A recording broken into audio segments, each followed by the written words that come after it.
for our sleepy adventure this time, we are going to tell you about something that happened a little while ago. We broke down in Europe. So we made a camper van for a family of 4 people out of an ex-ambulance. We took the van, which we named Sleepy, on a great adventure to Germany. The plan was to spend 1 week travelling down to the Alps, 1 week in the Alps, and then 1 week travelling back up to the UK. But on day 4 of our 3-week adventure, we broke down. Mechanically and nearly emotionally. We've got some videos and photos to show you, and we thought you'd like to join us and we'll tell you all about it. So what happened was we were travelling down the motorway quite happily, but there had been lots of rain since we left the UK, of course. It was a very wet few days and we were gradually going uphill. But this lorry decided to join us on the motorway, which is fine, but then a cheeky little car went in between us, didn't it? And it made us, it was cheeky, it was a, what was it? That wasn't a little car, it was a big BMW. Well, it was very cheeky and it made us slam our brakes on so we didn't hit it. And then the van went into limp mode. And so then we had to limp to the next restplatz, sort of rest area off the motorway. It was 750 metres, but it felt like a long way. Lots of beeps because we were going a bit slow and things like that. So then gets on the phone to the European Recovery, which is fine. And the man arrives with his truck. Yeah, after a couple of hours, I think. Didn't speak a word of English. So we tried really hard with Google Translate and what we knew, but that was challenging. But yeah, we got there. Yeah, we knew a little bit of German. Yeah. He wasn't keen. Okay. Yeah. So we got towed to the nearest garage and they said, oh no, we can't look at it for a week. And that was in a nearby village. And then we went to Koblenz itself, and we ended up going around 5 garages that were all saying 2 weeks or no, we can't. And that was just to look at it, not to fix it. That was just to look at the problem. And we were like, no, we'll be back on the boat by then. So, no. We can't help that ain't going to happen. We can't help you. And we felt like Mary and Joseph, to be honest. It was, no room. So he just left us at one of them in the end and said bye. And we're like, okay, that's that. Yep. And by then, half a day had gone, the sun had come back out, and we were at one that wouldn't help us. We Googled a motorhome repair around the corner, so we thought, okay, let's try going in limp mode to there. But Sleepy started and was okay, drove normally, which was interesting. All the lights were on, weren't they? All the engine light. Mm-hmm. But our holiday was already in jeopardy, and we felt really worried because big thing to break down, and we were only a little way into our journey. That campervan place couldn't fix us. They only fixed Fiats, not Renaults. But as we came out of there was another garage, Vergoist, and they were amazing. They said, we can't fix it today, but you can park on our drive and we'll look at it tomorrow. We'll get it on the computer. And we were so pleased about that. Yep. So we found ourselves a little hotel, which if you're doing that via your insurance, then it's always easier to do that yourself and then claim it back. But we didn't claim it back because actually the price was near enough the same, wasn't it? Yeah, so wasn't worth it. But we found a lovely little hotel next to Lidl. So we had a Lidl tea, as it were, with croissants and things. And we had a bike, so that was helpful. So we took the bikes off the van, found this little hotel, and it was lovely. It was a bike. It was a cyclist in the end. Cyclist hotel. The children and I had a little bike around Koblenz, didn't we? Yeah. Which was nice, little city. We got to see some lovely bits of Koblenz in the 3/4 of a day and an evening. That we wouldn't have normally have seen, so that was a blessing. And we were very thankful we had 4 bikes on at the time. Yeah. So Vergoist, they said they found some faults. They were quite wildly different faults.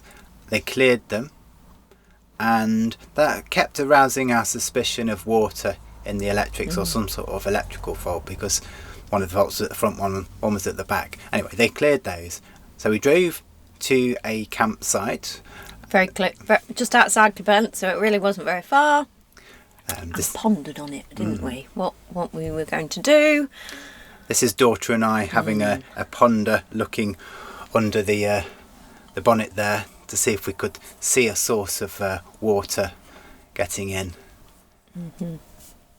So go home or go forward was the question. But we decided to carry on, and we had an amazing time, and she's done us proud.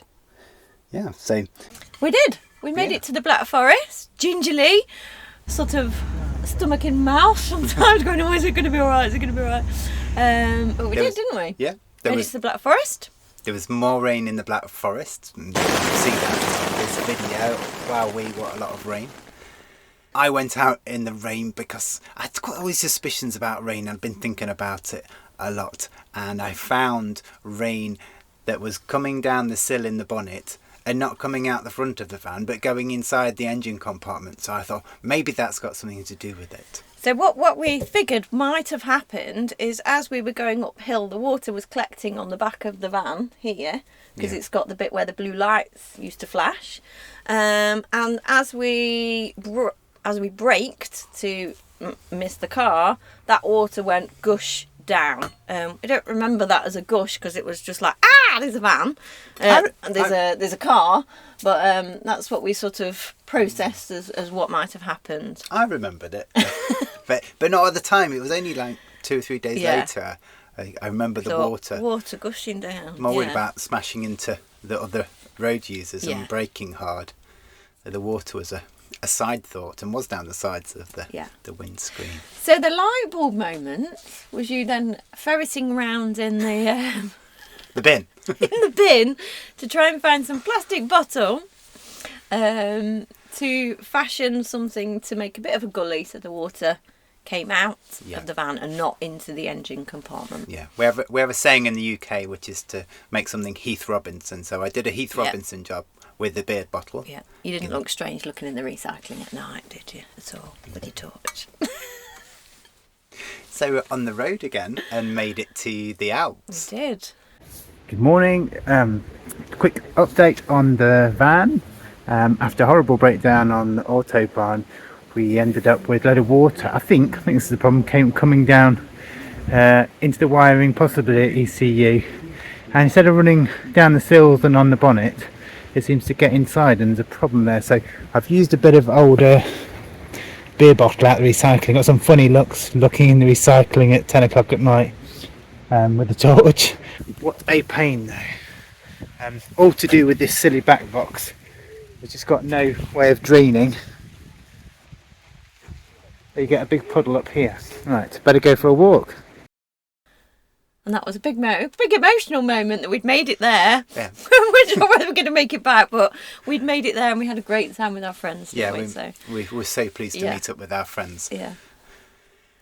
So we learned some things. Definitely learned some things. Number 1, to fit some drain pipes on the back of Sleepy, which we did, and they are working well, and add to the other pipe work and gubbins that is on the back of Sleepy. Yep. So now the water, instead of collecting on that little back bit, sort of drains through those holes, and we've seen that working in lots of times, so that's good.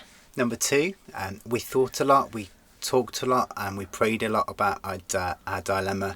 It was really frightening at first to be stuck where we thought we might have to abandon Sleepy, sell Sleepy for scrap and return on the train or something. Thought she was broken forever.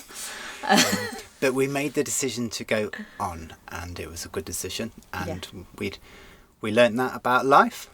And number 3, even when things are really hard and really, really worrying, you can have great times, and we met so many kind people that were so good to us. We were blessed. Yeah. Yeah. There's a little video of me a little bit more cheerful after a man had helped me in Pfronten at the Renault garage and got it on the proper computer for a Renault. Yeah.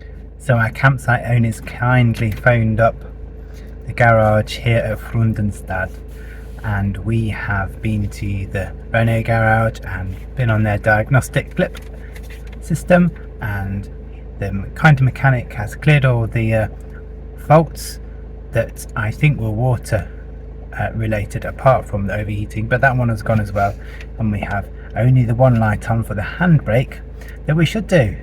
That is good news. Yeah, because we did get it checked again, didn't we? Just for our own peace of mind before we made it back up, which was a really good decision again. Yeah, worth the bit of money that we spent on that.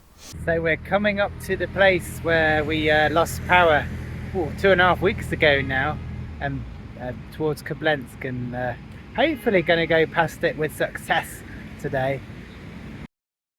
So remember to get out and plan your own adventure, do something for fun outdoors, and thank you for those people that helped us.